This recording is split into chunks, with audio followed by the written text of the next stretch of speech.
В городе Вилюйске состоялось выездное республиканское заседание коллегии Министерства здравоохранения Республики. Обсуждали состояние и перспективы развития медпомощи населению Вилюйской группы улусов. Сюжет Анны Васильевой.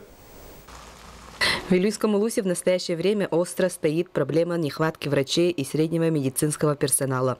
Сейчас укомплектованность врачами составляет 64%. В первую очередь не хватает узких специалистов. У нас острая нехватка детских специалистов. Вы, наверное, все в районе населения это хорошо знает. И, конечно, очень много бывает и претензий к тому, что все-таки от этого зависит качество работы. Совместители, они порой работают на 2-3 работах.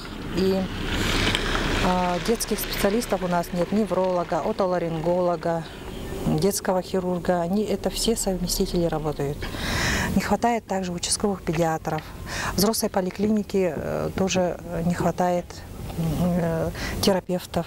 Работает всего 2 терапевта, и то один терапевт тоже совмещает. На выездном заседании Министерства здравоохранения в лице Александра Горохова и глава Вилюйского улуса Сергей Винокуров подписали соглашение о дальнейшем сотрудничестве. Вот сегодня произошел такой очень хороший конструктивный диалог.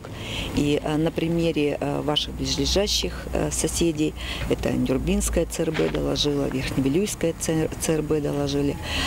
С Сунтары, правда, не подъехали, но мы их недавно тоже видели. Поэтому вот в сравнении определились, какие еще межрайонные центры здесь дополнительно мы будем открывать, какие межрайонные отделения мы здесь будем открывать. Сегодня было решение, и министр его озвучил, что на трассе, Вилюйской трассе, на автодороге мы будем открывать межтрассовый пункт, тот, который будет оказывать медицинскую помощь, потому что вот эта Вилюйская группа улусов, она характеризуется достаточно серьезным вкладом в отрицательную динамику дорожно-транспортных происшествий по республике Саха-Якутия. Анна Васильева, Николай Солдатов, Иннокентий Колесов, НВК Саха, Вилюйск.